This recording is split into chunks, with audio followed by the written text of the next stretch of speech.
Well, Kevin, wow, we've heard a lot about you already. Let me switch over the remote control to you, making sure that all of this is going to work for us today.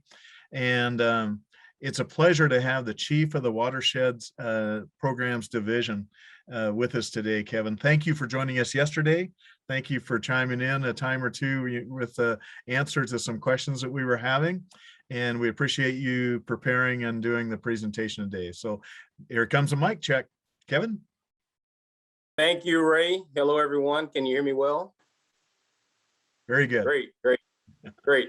It's exciting to be able to present again and speak at the biannual National Watershed Coalition Conference.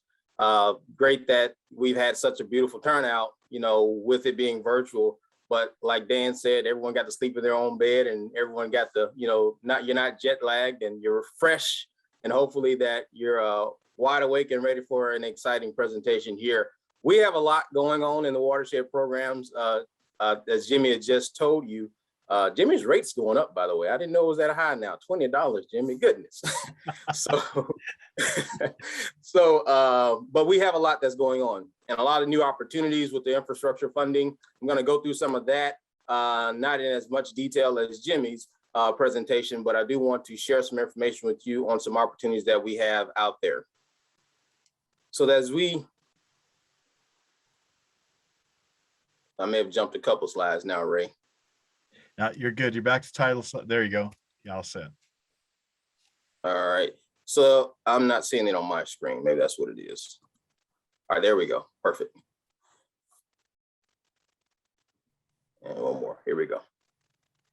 So as we look at the funding over the years here, we have essentially more than doubled our funding here with the infrastructure bill, actually more than triple the funding. So if you look at it, the Farm Bill funding added about $50 million to programs starting in 2019. And then we gradually increased with additional funding for other purposes within watersheds. But we were able to take that Farm Bill funding, that $50 million, and actually fund some projects that are ready for construction in both rehab and watershed operations. And the fact that we actually have that additional $50 million in Farm Bill funding is in no short part thank you to the work that our partners and folks like the National Watershed Coalition has done to really advocate for the needs for there to be a floor for this program so that we can continue to provide the level of service and improve services that we've been able to provide over the last just 5 years now with this new funding, but over 73 years with the entire portfolio of watershed work that we're doing. You also see the EWP funding on there, and it's very cyclical, but when it comes in sizable chunks. Just this year, we're looking at about $575 million in EWP work, which will allow us to do quite a bit of good repair work that supplements a lot of what's going on out there in those watersheds where we may not have these structures in place in the infrastructure to provide protection. It may morph into a need where we identify future opportunities for doing more long-term watershed operations planning. And hopefully with the infrastructure bill, we can actually tackle some of that. Some of the other things, though, I wanted to look at is last year, as you look at some of the projects that we were able to fund, we were able to fund 17 states for watershed ops and rehab, about 16, but 33 different states participating in EWP. So there's a pretty good number of states that are participating, but that's not 50%. You can see that there's clearly an opportunity for us to grow and do more work with involving more states and organizations. And the fact that we see over 200 people here participating now lets me think that a lot of more folks are getting this information, and we'll start seeing a lot more folks coming to the table asking how can we participate in what's going on. What that means for me and our staff here in national headquarters and the watershed practitioners out there and the watershed staff working throughout is that we have to be poised and ready to do outreach and communicate how you can best utilize these services, you can access them, utilize them, and then also how you can best help others who are getting provided technical assistance to actually implement the work that we're looking to do. Yeah, I said implement with a stress because if you look on the bottom of the slide, you'll see for construction, we only have 5 projects in design for watershed ops and then 1 in construction. And then for rehab, 15 and 16. Those numbers are going to go up astronomically in the coming months and years. We have a lot of projects that are going on the periphery of actually getting into design and construction. That's what we call implementation. That's what you want to see. We want to get beyond just the plans on the shelf. We want to get things on the ground. We want to get dirt moving. So in order for us to do that, there's a lot that goes into play. This slide here just kind of shows some of the distribution of funding, but look at that. We only showed about one project for construction, but already $25 million of that money is allocated right there in construction for watershed ops. So what does that mean? As these projects come out of planning into design, into construction, well, it doesn't take a rocket science to figure this out. It's going to get more expensive and the demand is going to get greater. And we're starting to see that. So the infrastructure funding, although it is great, the demand is actually going to far exceed what that bill will actually provide. So it's good to have it. It's good to see the program growing. But we've identified nationwide over $14 billion in need across the programs, just for some of what we know about and potential opportunities out there. But nonetheless, you can see kind of here what's going on as far as some of the progressions there. Now, I talked about implementation, getting things on the ground. In order for that to be a reality, one of the things we have to do is really focus on how we can improve performance times in all phases of the project. So what we've done here is outlined kind of where it's like basically the anatomy of what a watershed project kind of looks like from funding to the ribbon cutting and completion. So from the assessment phase, we look at it for rehab assessment about up to 12 months for that. We're asking states to kind of work with us to get those done in 12 months. For the preliminary investigation, about 6 months is all that really should take. And we're doing a lot to help expedite that, which I'll talk about it near the end of this presentation. And then for plans, ideally, plans to take 18 months. Now, you guys are probably laughing, thinking, what is this guy talking about? That's not even reasonable. Well, in our current climate, it has been a challenge for us to get to that 18-month mark. However, realizing that there is an interest in seeing work on the ground, we really have to identify ways to streamline and make efficiencies for planning. So we have identified some resources and ways to get that done, and we're adding resources to help to improve the level of planning. But right now we have quite a few plans out there that we're working to move through the system. And hopefully as we get more and more of them completed and folks are more familiar with the planning process and we leverage some of the PR&G opportunities that are out there, we'll actually see some of those improvements in the numbers and the time it takes for planning to happen. In addition to that, though, the design and the construction, we're not too far off from those numbers. Design and construction actually is pretty well what you see there. They're close to what you actually we actually have as a goal. So for each of the programs right now, I'm going to kind of go through a status on where we are with each of the programs right now. This is our update. So for watershed operations, we actually last year were able to fund about 30 projects that are currently in the PIFR phase. We call it preliminary investigation feasibility report phase. Now, someone asked a question just a minute ago about funding requests, proposals, and all of that. Well, one of the things we are doing is trying to revamp that system to make it better so that when folks are ready to make those requests, one is easier, the information needed is there, and also you can do it on a regularly occurring basis. No longer will you have to wait for an annual request for funding. We're going to turn it all into a rolling system. So the PIFRs have always been rolling. The remedial requests have always been rolling. You can request those at any time. Wake up in the middle of the night and request it if you want to, whatever. That's going to be the same now for planning, design, and construction, so that folks can request those on a rolling basis, so that when you've met the milestones for the planning and you're ready for design, then we would then entertain a request for those designs because you've met those milestones. And the same with construction and so forth. So now this is just a look at kind of where we are across the nation with some of the projects. So with the PIFRs, you can see those 30 or so PIFRs that are out there. A lot of them are down in Georgia right now. But we're hoping that more folks are going to take on the opportunities to do PIFRs. That's important. Our policy at the agency has required PIFRs now for many years. We're somewhat relaxed in that. But what we found is we're actually providing a greater assistance to our partners by working with them to create these preliminary investigation and feasibility reports, rather than investing in planning and then finding out in the planning that we need to switch courses, or maybe what I thought was a reasonable option here, alternative, may not be the best alternative, or the project that I thought was feasible may not be as feasible as I thought it was, or I need to go in a different direction. So the PIFR is an opportunity to do that early on, and you can request money for that at any time. And NRCS is gearing up to be able to provide those within 6 months to the sponsor, but mainly to our state conservationists, to educate them and to provide them with an informed decision-making opportunity to determine when and whether or not we want these projects to move forward into the program. So with that also, the plans. So it's been said many, many times now. If you look at this map, you can kind of see there's a pattern going here, right? Look to the east, then look to the west.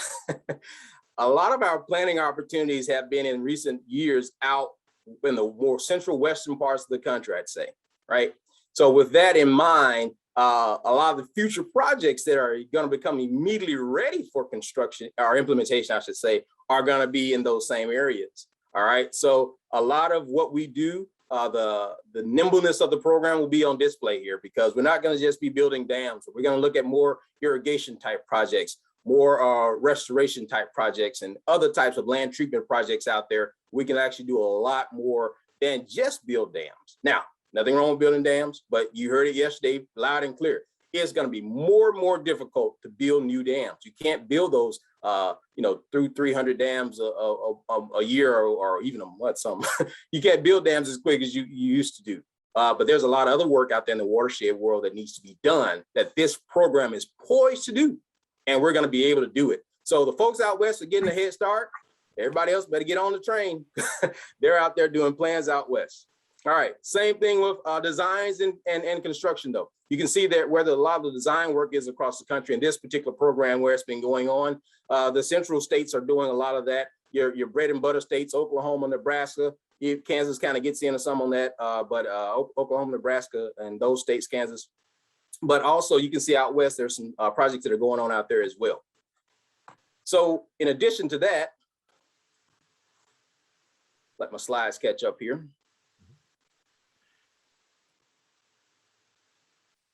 In addition to that, we also have construction. So you can see where the construction is. And with the construction, you can see where they're still in those same locations that I kind of mentioned.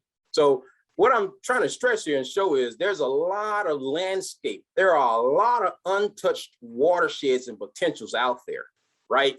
And there's areas that we'll start seeing us moving into where there'll be 1s and 2s and 3s all across this landscape and this board, this US map eventually. So you'll start to see that more and more because there's tons of opportunities out there. So we'll start seeing some of those opportunities come to fruition here soon. Now, as far as completed projects, man, Texas and Oklahoma, they're just killing it, man, I tell you.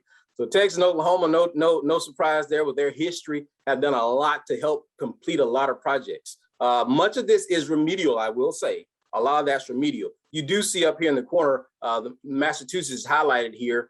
They have that great Cape Cod project, that historic project that's been being completed now and doing some great work with restoration. We'll talk about it in a minute, but you have that project there. Even Alaska's gotten in on the completion game. So we've seen a lot of completions out there. So now if you just look at an overview of our program, and some of you've seen this illustration, but some of you may have not, but you can see that big, where the curve kind of spikes in the 60s and late 60s. You can kind of see where that spike was and when we were actually building dams. So obviously we know the life cycle of those dams are constantly going to be 50 years out from there, which puts us around where we are now today. So we know that. So as we look at that and knowing that the dams and the life cycles of those dams are going to constantly come into being realized now, and that 50-year service life is being realized, well, that means then the rehab program really has a lot of opportunities on the forefront that are right at the door knocking, so we can see that. So for the last 73 years now, you can see where those 11,850 structures have been constructed. And you can see by region kind of where they are. And no surprise that the central region is pretty much dominating when you start talking about the dams that we have out there, projects with dams. They're out there dominating there. And then you can see Southeast and other areas where there's a lot. But the number of high hazard dams, there's over 2,400 high hazard dams out there, and 11,000 of them have already reached their service life, right? So we're gonna touch on that again. We touched on that a lot yesterday. We're gonna touch on that again here in a minute, because here, right there, rehabilitated, we've only rehabilitated a little over 10% of the structures that have reached their service life. So there has to be some kind of solution. There's a lot of things we've put on the table as far as how the rehabilitation program can be more robust, how we can get sponsors to the table. address the 35%. You know, all those things are out there. Those things have been working. Then we got the white paper out there that was laid out yesterday on opportunities. If we don't quite get to rehab immediately, then that may be kind of a stopgap to keep us moving before we get into a full rehab. So there's all those different opportunities. But just for rehabilitation, Jesse Wilson, our National Rehab Program Manager, who's been serving that capacity for quite a few years now, has put together some numbers here, and just looking at where we are with assessments. Almost 1,800 assessments have been completed in the rehab program. And then for planning, we have over 263 authorized plans. We haven't completed 263. So you can see immediately we have almost 100 plans that have been authorized that are not in construction. There's another additional 110 plans that are actively in planning now. So we have a lot of work out there that's ready to be implemented, or on the precipice of being ready to be implemented. So you can kind of see some of the trends there with the assessments and the years that they were out there. And you can see a spike in 2011. Jesse really got on folks and really got some assessments completed. Well, not in 2011, I guess, Jesse, you weren't here in 2011, right? So it must have been somebody else, not Jesse. So, but in 2016 and 2017, that was a spike in the increase there in the number of assessments. So authorized, you can kind of see where the authorizations are. Let's look on the map. So once again, Texas and Oklahoma, that's not a surprise because they have most of the dams that are out there. But a lot of authorized projects are there, but you do see a good spreading out of where those are, and I'd say a good, pretty good distribution of where the authorized projects are, and that's good to see. However, there are a lot of more projects out there that really need to be in the program that aren't in the program, but at least we're touching a lot of the states that have opportunities there. So now, as far as dams in planning, all right, so you can kind of start seeing where they are, the ones that are actually in planning today. Georgia has quite a few in planning today. But Texas and Oklahoma obviously are going to be at the table once again, right?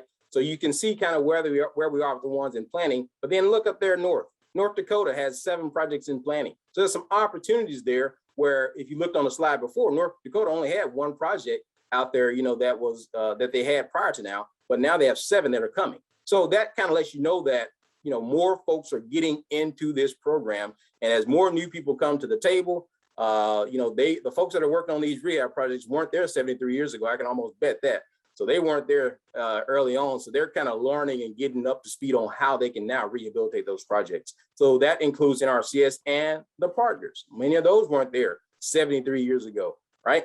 So dams in the design phase, we have over 45 in the design phase. You can kind of see the distribution where they are in design.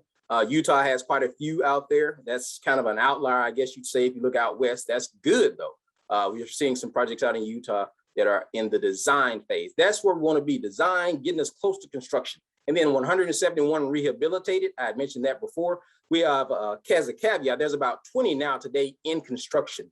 So within the next year or so, we're expecting those 20 to actually be fully rehabilitated and go from 171 to 191, getting closer to 200 and well beyond the 2% of 10% of the ones past their service life. However, not nearly getting to 10% of 2,400 that are high hazard structures out there.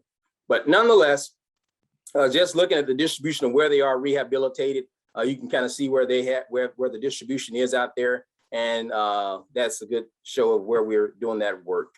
All right, so now for our EWP program, this program is extremely fast-paced and for good cause, because you're trying to help people recover from natural disasters, people who are in the middle of wildfires, and people who are recovering from major flooding events. I'm pretty sure we'll have an opportunity to work with the individuals up in Washington and Northeast United States here soon. But many of you have seen the work that we're able to do with the Watershed, Emergency Watershed Protection Program. So just looking here, you have about a good division and a good display and distribution of projects out there in that program. I'm going to keep moving here, show a few more. All right, so then if you just look at the number of projects out there and the number of dollars out there, you can kind of see that Texas has taken on, because of Harvey and some of those big projects, good lion's share, I'd say, of where a lot of this work has been from a financial standpoint. There are a lot of states, Utah, Mississippi, and others, who are doing a lot of great high-level work. Nick was talking about Mississippi yesterday, but a lot of great work is going on out there across the landscape to help folks in their most imminent times of need. And you can't say enough about what EWP does to really help people. We get letters in from and videos and all these different things in from folks who have benefited from EWP.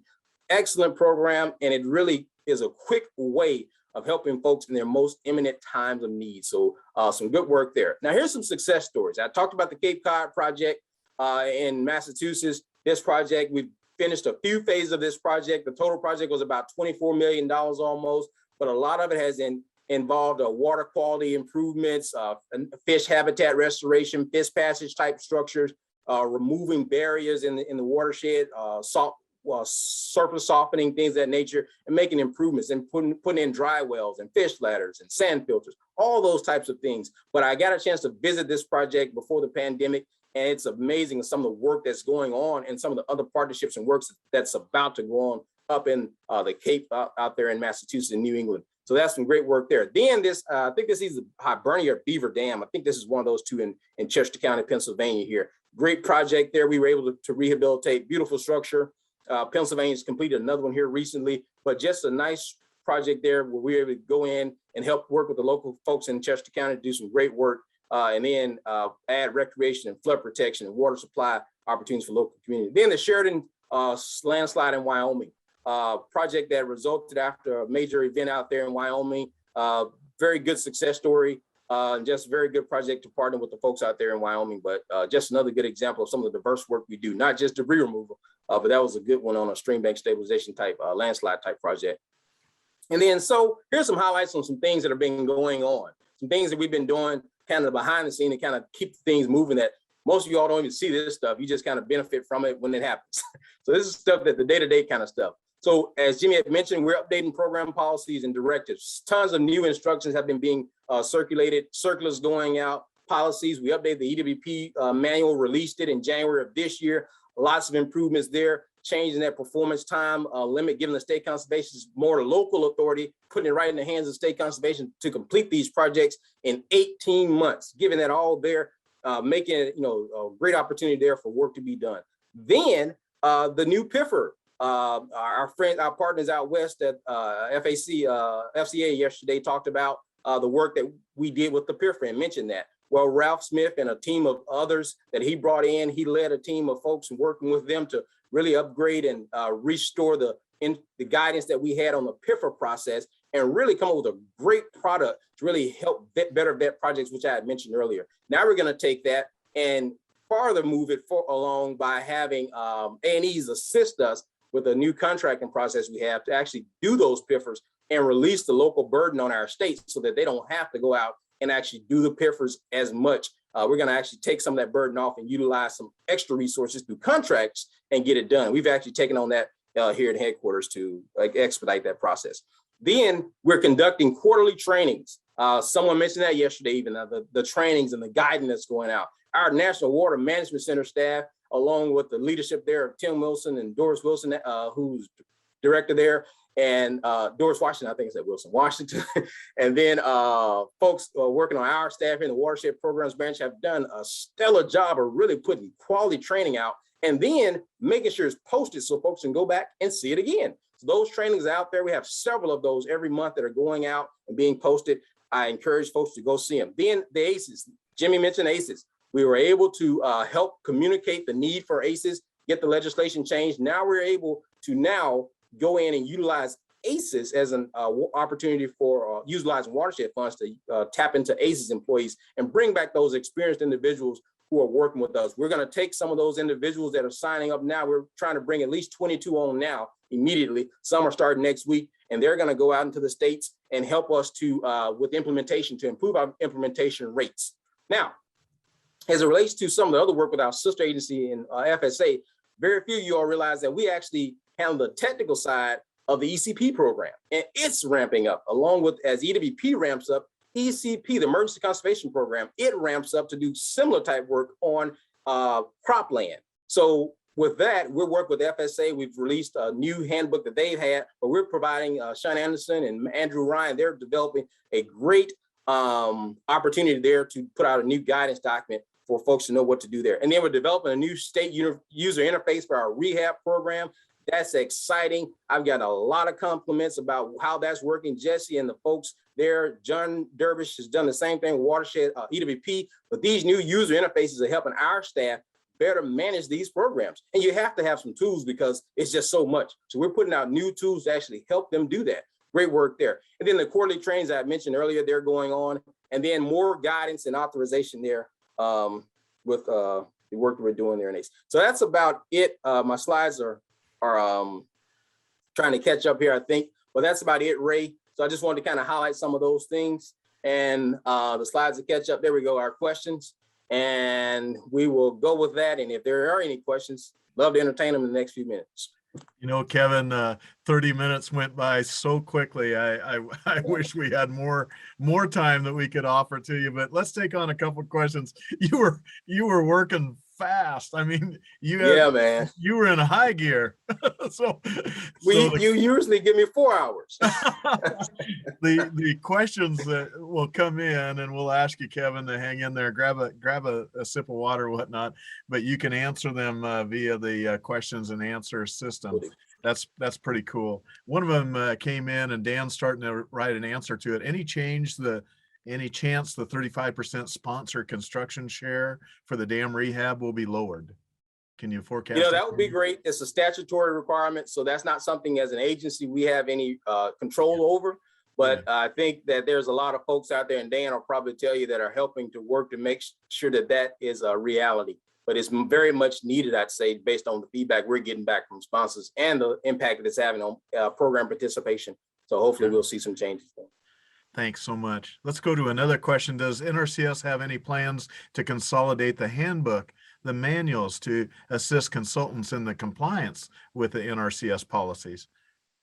Absolutely. So you kind of heard Jimmy allude to that. We're working now to get a new, more streamlined policy out that's clear for our first for our staff who are trying to implement the program, but also for those consultants and others who are trying to work with it. And then also training aids too, or I shouldn't say training, but job aids and guides to actually supplement that and provide more guidance there. So yes, there are more resources coming out to make it plain and clear. Excellent. So why are you thinking why is the planning and happening in the West? You mentioned the West has got something going. It seems like a pattern flag, the individual said, but why do you think that is? We've been found in the West, huh? Yeah, I think so, because when you look at the rehab program, there's not as many opportunities out West because you don't have as many dams as you did in the central part and Southeast. But out West have different needs. With the historic drought that's out there now, there's a huge need for this older infrastructure to be more efficient. So I think it was well laid out yesterday on why some of these irrigation type projects are needed. But then there's other projects out there as well. But I'd say that out West is just a need, and there are new types of needs, and they're poised to get it done. And I think that's why you're starting to see a lot of that. We've got a big irrigation project coming your way.